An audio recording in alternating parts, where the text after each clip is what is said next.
Well, hey everyone, I'm so happy you're here as we close out our series on integrity called Be For Real. For this last week, we're going to talk about something that may feel a little awkward to discuss at church, or anywhere for that matter. But I know you're all mature enough and ready to handle this kind of conversation. So today, we're talking about how to practice sexual integrity. Now, we're probably all coming into this conversation with different thoughts about the topic. Some of us may be curious to know more, some may be totally embarrassed. Some of us might feel strong emotions about this topic, and others may think it doesn't apply to them. But stick with me, because I think this is a conversation that we can all learn from, especially with all the mixed messages we get about this topic. I think we get a lot of different opinions about sexual integrity, mainly because our phones and tablets and computers give us unlimited access to all kinds of information.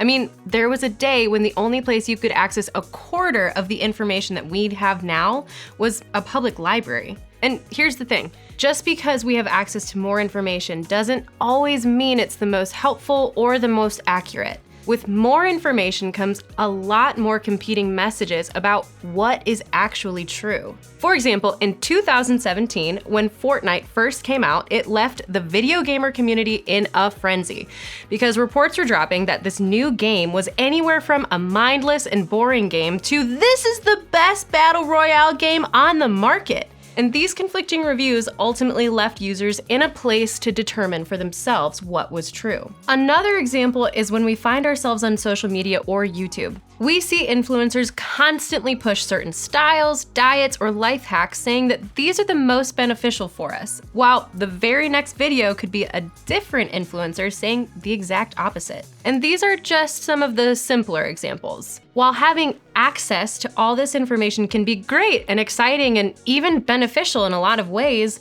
it can also be much more difficult to figure out what is really true when we're constantly being exposed to conflicting messages and opinions. Day after day, we find ourselves being hit with competing information on difficult topics like politics and social media trends, historical events, environmental issues, and especially sex. And with all these conflicting messages, how are we supposed to figure out how to navigate it all? Everyone has a certain perspective on the topic of sex, but let's take a moment to break down two perspectives in particular: society and the church. Both of these have a lot to say on this subject. When it comes to society, messages on sex sometimes look like this: sex isn't that big of a deal, or sex is just something to joke about with your friends, or maybe sex will make the person you have a crush on like you more, or sex is just something that's talked about in an awkward health class. Then the church comes along and has typically shared messages like this: just don't do it. Don't think about doing it. Don't even get close to doing it. Or sex is bad or harmful or something to be ashamed about. Or if you do find yourself in a situation where you crossed a line, you'll be in big trouble.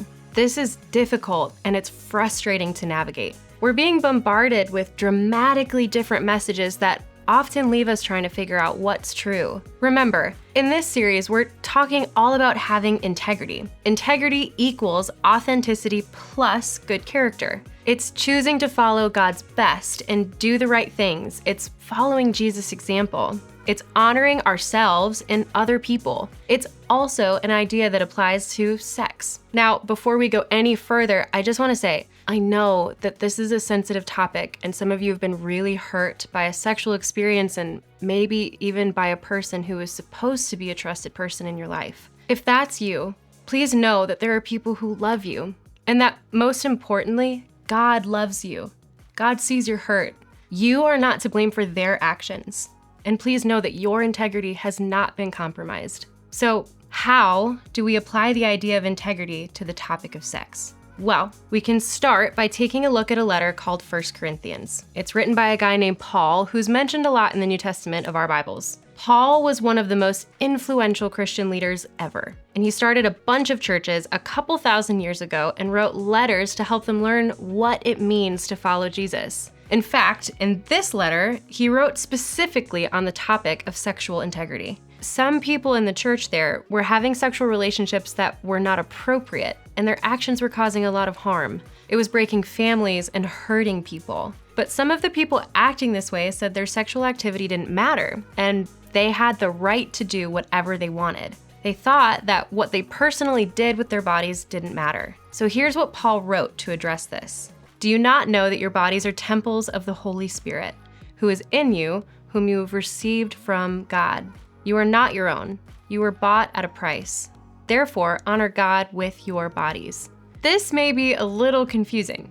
Bodies are temples? What does that mean? Well, remember, Paul was writing to people who lived 2,000 years ago. He compared their bodies to a temple because it was a comparison they would understand. Throughout history, temples have been built as sacred and holy spaces for people. They were where people would go to experience and focus on God. And another way to say this is that they're special and important places. So, telling someone their body was a temple was a perspective shift for the early Christians, because they no longer needed to go into a temple to be close to God. Instead, they were the temple, meaning that their bodies had value and were important to God. Paul told the Corinthians that just like they believed temples were holy and special places, they should view their own bodies the same way. To God, everything about us matters and has value, including our bodies. And since sex is something that has a lot to do with the way we treat our bodies and other people's bodies, that means it's an important thing to think about. That's why it's also so important to remember that no one has the right to touch you and your body without your permission, because you matter. Integrity in every area of your life matters. And this includes everything about us, including our choices when it comes to sexual integrity. Sexual integrity is choosing to respond to sexual desires we feel, think, or experience in a way that honors ourselves, others, and God. This can be hard to understand because it definitely conflicts with many of the messages that society tends to throw our way when it comes to sex. Like the people in the Corinthian church, we can believe that sex doesn't matter that much and is something casual. But here's the thing, sex was created to be good, but it was also created to be really powerful. Let me explain. Sex can create life, which is a really big deal and a really good thing.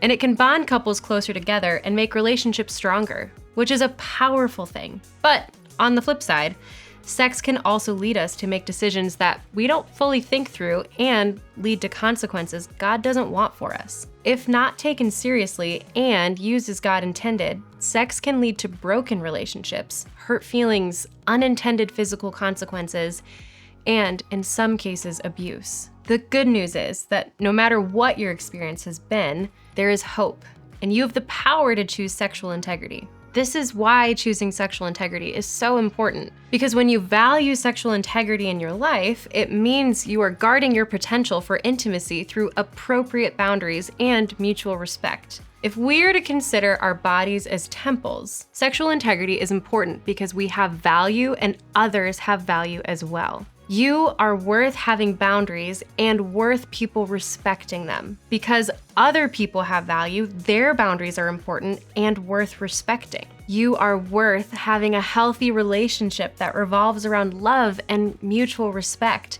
And others deserve to be in a healthy, loving, respectful relationship as well. Now, let's be extremely clear. Sexual activity doesn't change your worth. Nothing you have done or has been done to you can change how much you matter to God and how worthy you are of love and healthy relationships. But we do believe that sexual integrity is worth it because you are worth it. And because you matter, integrity in every area of your life matters. Okay, take a deep breath and let's break down this question. How do we live with integrity every day? Here are a few ways that you can live this out. First, choose integrity in every area of your life. Remember that integrity equals authenticity plus good character. This means we live true to what we believe and do our best to make wise choices. So, when we choose to live with integrity, we choose to live for what matters most. This applies to everything, including our relationships and sex. It means we choose to respond to sexual desires we feel, think, or experience in a way that honors ourselves, others, and God. Second, commit to sexual integrity. You don't have to wait until you're older to choose sexual integrity. You can begin making this a priority right now because middle school is a great time to commit to sexual integrity. This can be done in so many areas, in what you watch, how you act, the way you treat others, the boundaries you create and the boundaries you honor in others, the jokes you make, the comments you leave on social media, and how you think about others. And choosing to stay true to who you are shows real emotional maturity. And lastly, remember that integrity is always a choice. No matter what, it's never too late to choose sexual integrity. If there is anything that you remember, let it be this. No matter what life has looked like before now, you can always make the choice to live with integrity in all of your life, including sexual integrity. In fact, if this is something you need to talk more about, I want to encourage you to talk to a trusted adult, like a small group leader, who can help you make choices that align with God's best. People like your small group leaders can be safe to talk to about anything. As awkward as this topic might be to some of us, your small group should still be a safe place to talk about what it means to live with integrity in every area of your life. If you've experienced something like abuse, I also want to encourage you to talk to someone like a professional counselor.